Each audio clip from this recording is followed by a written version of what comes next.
नमस्कार मित्रांनो, जिल्हा शिक्षण व प्रशिक्षण संस्था वर्धाच्या वतीने मी आपणा सर्वांचे मनपूर्वक स्वागत करते।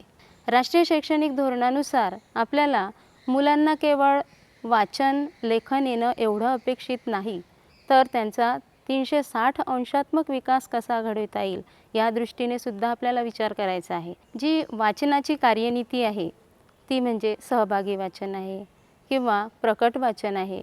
या सर्वांची सुरुवात होत असताना आपण मुळात अक्षरापासून सुरुवात न करता त्यांना आवडणारे त्यांच्या भावविश्वातले जे चित्र आहे ते चित्र वाचन, चित्रावर चर्चा, चित्राविषयी गप्पा या पद्धतीने आपण सुरुवात करत असतो। त्यामधून आपल्याला राष्ट्रीय शैक्षणिक धोरणाची जी विकासात्मक ध्येय आहे, विद्यार्थ्यांचा भाषण संभाषण विकसित करणे आणि सहभागी अध्ययनकर्ता तयार करणे, ह्या सर्वच गोष्टी कशा आपल्याला साध्य करता येईल एवढंच नव्हे तर विद्यार्थ्यांच्या ज्या काही सर्वसामान्य अध्ययन निष्पत्ती आहे, मग पूर्ण वाक्यात बोलणे असो, आत्मविश्वासाने बोलणे असो, एखाद्या गोष्टीचा सहसंबंध लावणे असो, प्रत्यक्ष अनुभवातून ज्या गोष्टी त्यांनी घेतलेल्या आहे त्याचा यथोचित असा उपयोग करणे असो, ह्या सगळ्या बाबींचा विचार करून आपल्याला पुढील कृतीकडे जायचं आहे। पण चित्रावरून वाचन वाचत असताना त्याचा पुढचा टप्पा आपल्याला कसा गाठता येईल आणि हा टप्पा गाठत असताना आपल्याकडून केल्या गेलेल्या ज्या अपेक्षा आहे त्या म्हणजे समग्र विकास, विद्यार्थ्याचा समग्र विकास कसा साधता येईल याचा विचारसुद्धा आपल्याला या कृतीच्या माध्यमातून करावयाचा आहे।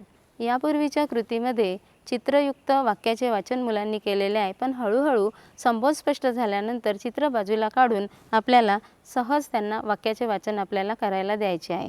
मात्र हे वाक्य वाचन करत असताना सुरुवातीला अगदी 2 शब्दापासून तयार झालेल्या वाक्याचे वाचन आपण मुलांना करायला सांगणार आहोत आणि सोबतच वाक्य वाचल्यानंतर तशी कृती विद्यार्थ्याकडून आपण करवून घेणार आहोत।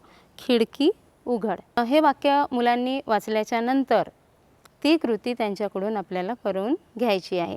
मुले जातील, खिडकी उघडतील, परत आपल्या जागेवर येऊन बसतील। त्यानंतर थोडं एक शब्द अधिकचा असणारं वाक्य आपण त्यांना वाचायला देणार आहोत। टेबलावर खडू ठेव।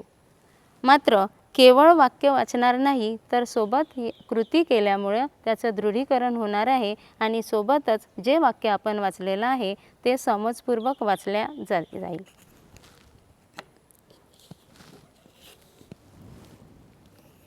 त्याच्या अगदी जवळ असणाऱ्या दप्तरातून त्याला वस्तू काढण्याची कृती आपण करणार आहोत। या पद्धतीने एक वस्तू 2 वस्तू पण आपण त्याला काढायला सांगू शकतो।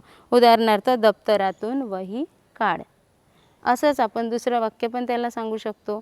या वाक्याला वाढवत पण आपल्याला नेता येऊ शकतं। आता वाक्याच्या शब्दाची संख्या वाढत गेलेली आपल्याला दिसून येते। अमित गाणे गात आहे।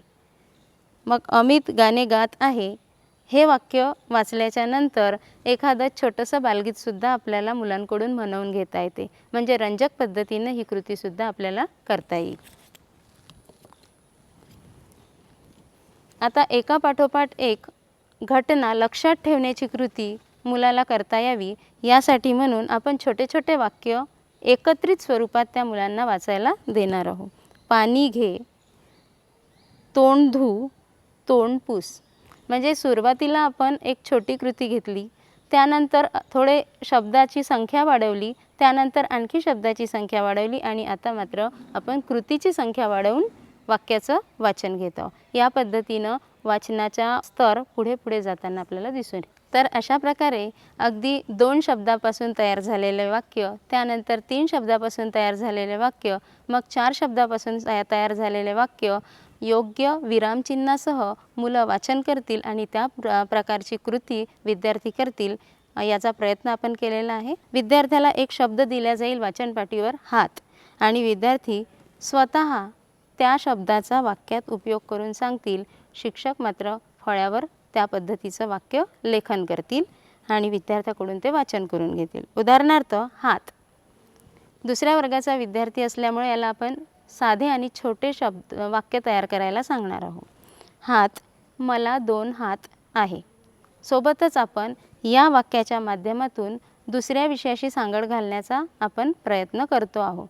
म्हणजे त्यावेळीस त्याला मला 2 हात आहे असं म्हणत असताना 2 हा संबोध पण स्पष्ट होईल आणि हात हा संबोध पण त्याला स्पष्ट होईल. अशा प्रकारे मुलांना वेगवेगळे कार्ड टाकून आपण वेगवेगळ्या विषयावर बोलतं करणार आहोत आणि अभिव्यक्त होण्याची संधी मुलांना आपण देणार आहोत. कबूतर. कबूतर हा करड्या रंगाचा असतो. कबूतर आणि त्याचा रंग ह्या दोन्ही गोष्टी एकावेळी विद्यार्थ्याला माहीत होईल. अशा पद्धतीने विद्यार्थ्याच्या संबोधाचे स्पष्टीकरण होत होत विद्यार्थी आत्मविश्वासाने बोलू शकतील. दुसरं एक कार्ड आपण वाचनपाटीच्या सहाय्याने त्यांच्या पुढे ठेवणार आहोत. मुलगा. मुलगा या शब्दाचा वाक्यात उपयोग करून त्यांना 1-2 वाक्य अभिव्यक्त व्हायचे आहे. अभिव्यक्त झाल्यानंतर मुलगा शाळेत जातो. इथे या एका वाक्यापासून एक पूर्ण वाक्य तयार केले जाईल. ते वाक्य शिक्षक फळ्यावर लिहितील आणि योग्य विरामचिन्हाचा त्या ठिकाणी वापर केला जाईल. म्हणजे सोबतच त्यांची निरीक्षण क्षमता पण वाढणार आहे. निरीक्षण पण मुलं करणार आहे. कशा पद्धतीने शिक्षकांनी लिहिलेलं आहे त्या वाक्याचं वाचन पण केलं जाणार आहे आणि सोबतच मुलगा शाळेत जातो हे पूर्ण वाक्य विद्यार्थी तयार करू शकणार आहे. सोबतच आत्मविश्वासाने बोलू शकणार आहे. विद्यार्थ्याने बोललेले वाक्य शिक्षक फळ्यावर लिहितील आणि योग्य विरामचिन्हासह त्या वाक्याचं वाचन कसं करायचं, आवाजातील चढउतार कसे असले पाहिजे याचा सुद्धा सराव मुलांना या कृतीच्या माध्यमातून होणार आहे. अशा प्रकारे विविध कार्ड विद्यार्थ्यांसमोर ठेवून त्याबद्दलचा त्याचा अनुभव व्यक्त करण्याची संधी देखील मुलांना मिळेल आणि सोबतच आत्मविश्वासाने बोलणे, पूर्ण वाक्यात बोलणे आणि एखाद्या वस्तूविषयीची माहिती दुसऱ्याला सांगणे यासारख्या अध्ययन निष्पत्ती इथे साध्य होण्यास मदत होणार आहे. धन्यवाद.